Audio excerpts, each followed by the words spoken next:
Hello guys and gals, me Mutahar, and you might be like, whoa, what's up with the title of the video? Is piracy morally okay? Ladies and gentlemen, I want to start this video off by saying I do not support piracy. Piracy is illegal.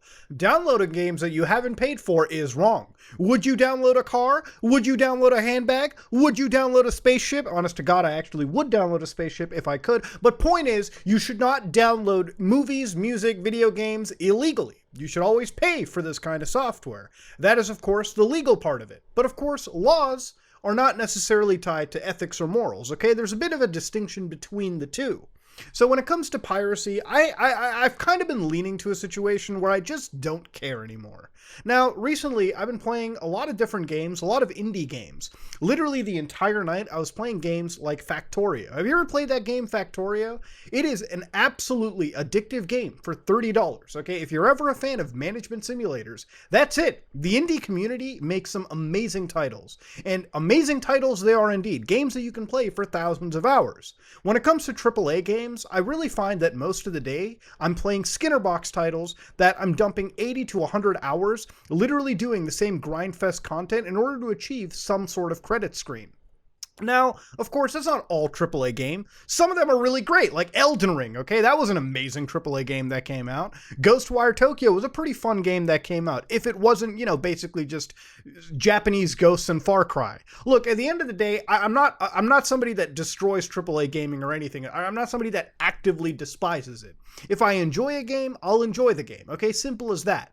Now, when it comes to game preservation, to take a little pivot, game preservation is actually one of the hardest things that I've ever seen been done. Look, when it comes to video games, we're absolutely shot in the dark. Now, when it comes to movies and music, it's not hard to preserve movies that haven't been edited. The original form of movies are very much available on most platforms all around the internet, okay? When it comes to music, a lot of original pieces are still available. When it comes to video games, we are marred with anti-DRM. We are marred with so many forms of copyright protection that trying to preserve the games that we love is sometimes straight up impossible. There are plenty of games that come out with online-only requirements that never get patched out, or are basically hanging on a fulcrum point, and we have no idea if the company even gives a crap about patching it out at some point. I don't like Metal Gear Survive, okay? I think it's a pretty shit Metal Gear game, but there's no reason Metal Gear Survive should be tied to an online-only server. I don't know if Konami, the devil itself, would actually patch the game for offline play when they're done with it, when they shut down the servers, but that's a single-player game, basically, that's hanging on a thread, okay? Who knows? When it comes to most games, I don't buy them digitally. Because when it comes to digital purchases, who knows when a company yoinks it away? Who knows when a company takes it out? Remember when GTA Definitive Edition launched and all of a sudden Rockstar was like, yeah, let's just pare back people from buying the original versions of the game so you buy the dog shit definitive version. Of course, why is it that any company thinks that they can just take away older versions of titles? Why isn't it that we can have both titles available? Is it because they want to sell you a more expensive remastered version versus original titles that with a few patches, community fixes, work just as well and you can save like 80% of the cost? I don't know. But of course, when it comes to PC titles, it's all up in the air. Now, of course, recently, Ubisoft got into the entire mix, and this is something that I've been wanting to talk about, but yesterday was something I saw over the edge. But one account basically said Ubisoft is making a precedent on Steam as Assassin's Creed Liberation HD will not be available following September 1st, 2022. Pretty loaded shit. Apparently on the Steam page, they said, please note this title will not be accessible following September 1st, 2022.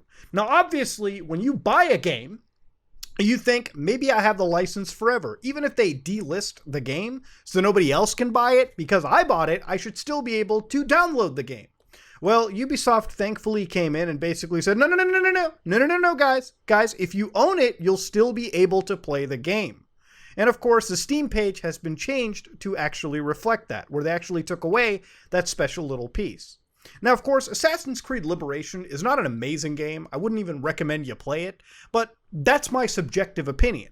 If this was true, if this was actually how Ubisoft had originally planned it out, somebody who actually really enjoys this game could actually have it taken away. This is why I buy all the games I have basically on a physical disc. And you know why? It's because even though Assassin's Creed Liberation sucks ass cheeks, I can still play the remastered version of that game on this disc without any patches. Ubisoft cannot take this away from me.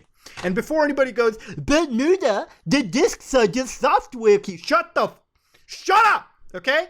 I'm gonna dispel that goddamn rumor right here. Every time I talk to some dipshit online about that, they always have to, no, let me dispel it. When it comes to physical discs, 95% of them are complete out of the box, okay? Unless you're trying to play something like Destiny 2, which is an online-only game, yeah, no shit, the disc isn't gonna work for that, okay? It's an online-only game. You might as well have bought that digitally.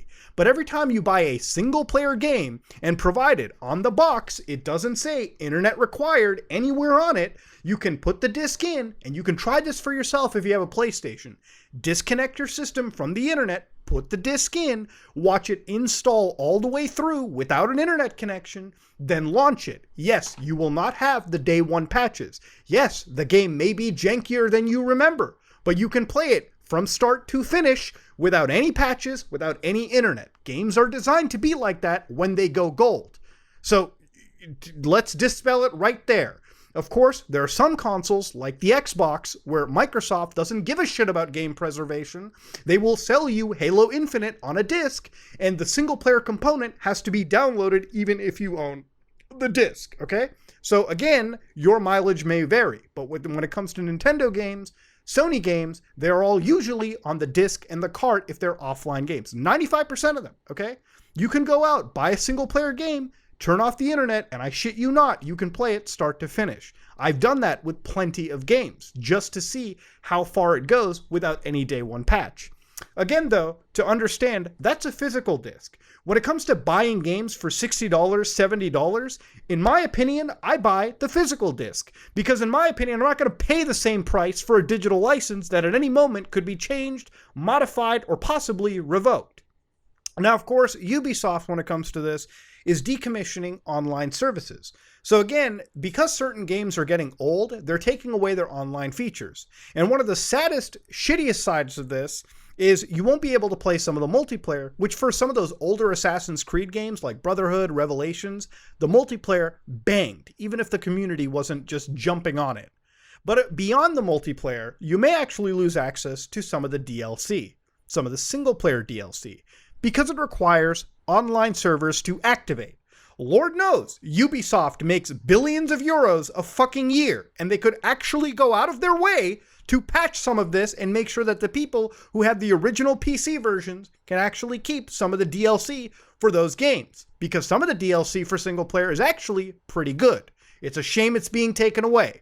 But again, if you have the physical disc like I do for the PS3, Xbox 360, you can get away without Ubisoft ever taking away anything. Because once you buy it on disc, it's yours, okay? The license and everything. So of course, inside the decommissioning, they had Anno 2070. You'll be unable to play multiplayer, okay? AC2, you'll be unable to play multiplayer, which Assassin's Creed 2 did not have multiplayer, thank you. Assassin's Creed 3, the original 2012 release, not the remaster, you'll be unable to play multiplayer. They even took out the multiplayer from the remaster.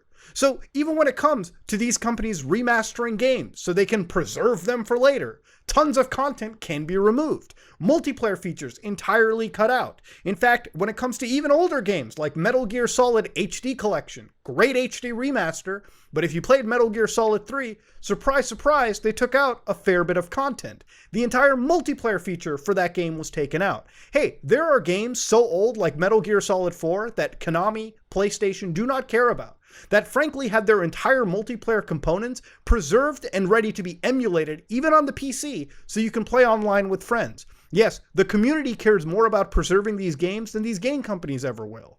Assassin's Creed Brotherhood, you'll be unable to play multiplayer. Liberation, unable to link Ubisoft accounts or use online features.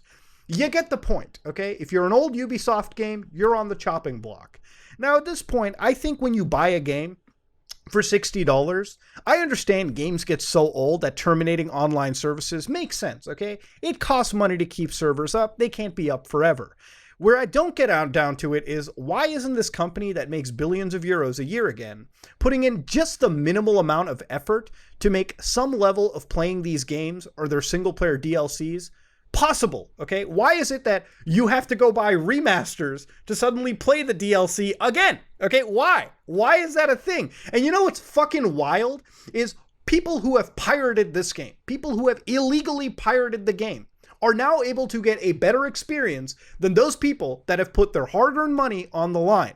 All this does is actually screw over the people that play by the system, people that purchase video games, versus pirates that actually are able to download these games, strip them of their dogshit copyright protections, and get away with it. Which is another thing about PC games that gets me, okay? It's another reason why I play on consoles a lot.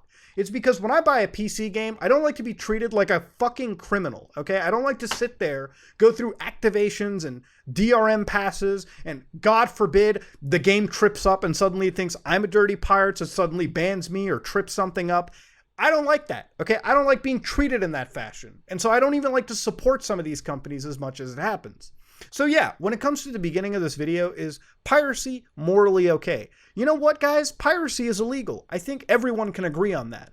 But when it comes to these AAA gaming companies like Ubisoft, which have turned some of these great franchises like Assassin's Creed, by the way, I recently played Valhalla, finished it after 90 hours of playing, can tell you God how many times it felt like a fucking Skinner box, how many times it felt like I was doing the same meandering shit over again. Let me tell you something, how far the quality drop has happened.